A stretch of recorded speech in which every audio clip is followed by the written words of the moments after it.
So today is gonna be a transit vlog while we drive up to Tuscany. So I'm gonna be telling you guys a story while we go.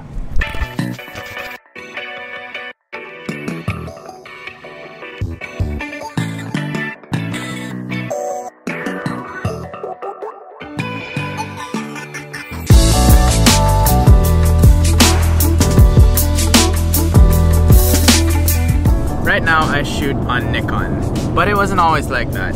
And today I'm gonna tell you in 7 parts my journey with regard to cameras and how I got to shooting with Nikon. So let's get to the first part.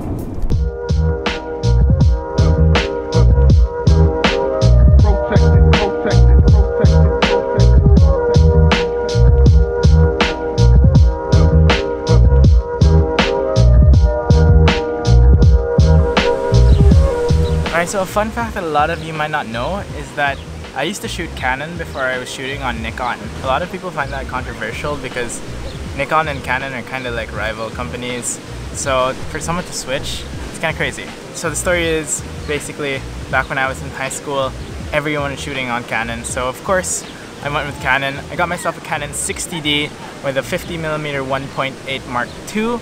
And eventually I upgraded to a 50mm 1.8 STM when it came out. But generally I was very happy with Canon. I mean, I learned photography on that camera. Even went as far as to invest in a Sigma 18-35 1.8, which I called the bag of primes because it was 1.8 from 18mm to 35mm, which was kind of crazy and kind of amazing. But yeah, I was enjoying shooting video and shooting photos on that camera. But everything changed when the Fire Nation attacked. I'm kidding, but yeah, next part.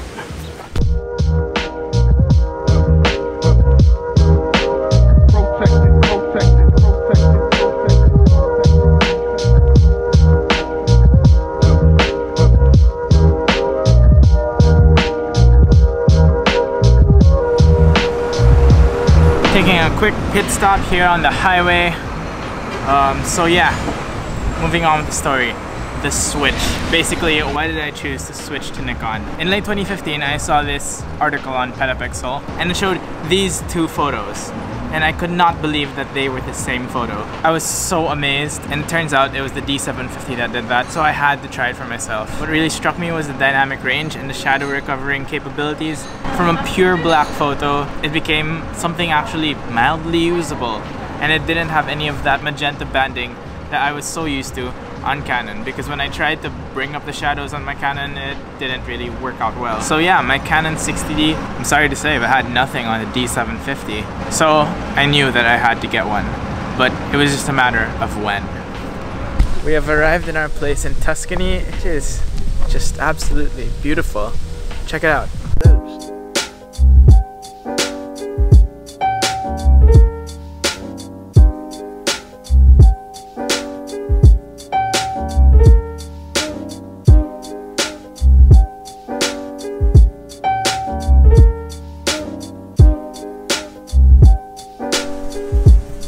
Wow. Alright, this place is amazing. It is just so beautiful, like everything, I don't know how to describe it. Anyway, so in December of 2015, I was able to go to Japan, and there we checked out the Yodobashi camera store, and it was the first time that I held my hands on a D750. But I didn't buy it yet then, but I knew that I had to have it. So in January of that following year, I sold all my Canon gear and then decided to go full Nikon. So that's when I got the D750 and the 50mm 1.8, which is still what I use today. And ever since then, I've been shooting everything with that camera combo. I truly love it so much. Anyway, next part, I think we have a pool.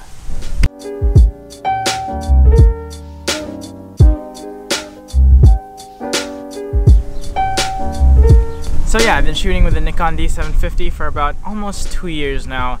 And some of the things that I really love about it is the dynamic range and the shadow capabilities and its high ISO performance.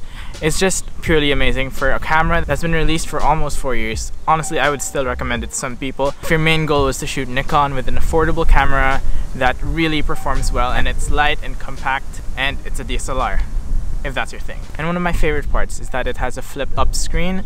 I mean, it doesn't flip out like the 60D, but I mean, you could get those low shots and high shots and still be able to see the screen, which is really important for me because I mean it's very useful for video and for other things to just generally get those creative shots that you'd normally struggle to get if your camera didn't have an articulating screen. Plus back then no other full frame camera had that, so that was a big plus.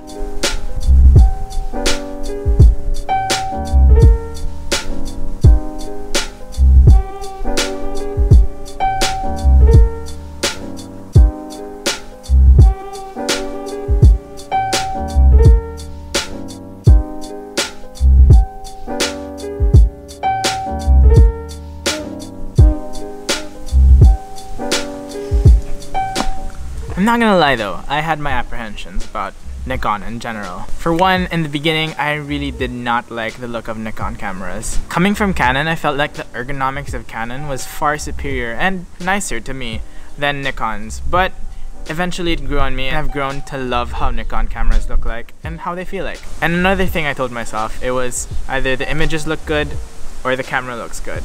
And in the end, it's the images that matter, not the camera. So I guess it worked out in the end.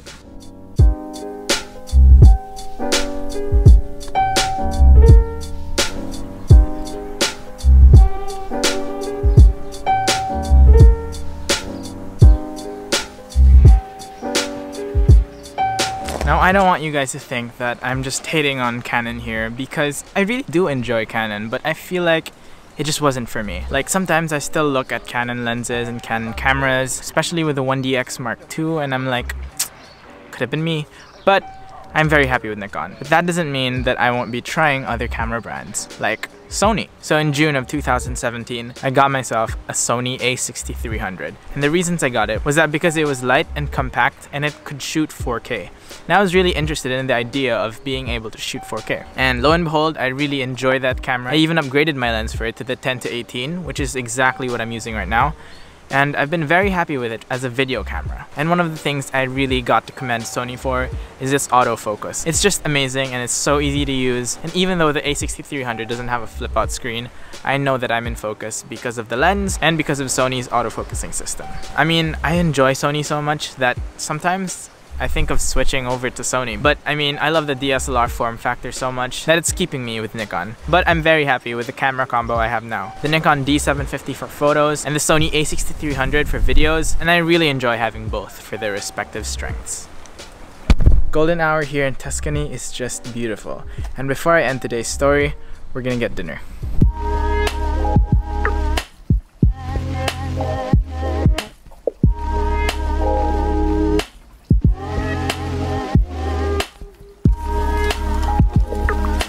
We are here at La Sosta di Pio 7.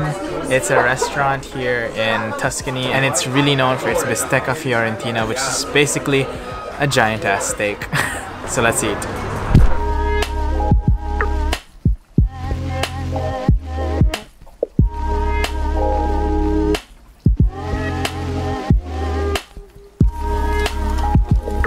Dinner was really good.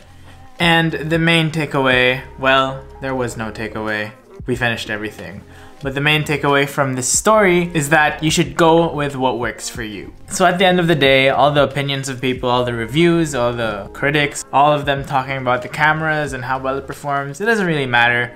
I mean, once you try a camera, if it works for you, it works for you. At the end of the day, it's you shooting with your camera, not anyone else. So go with what you enjoy. And I mean, if it takes a lot of tries, switching from one system to another, as long as you find what works for you, then that's the best camera for you.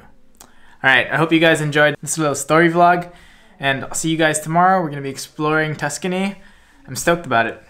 See you.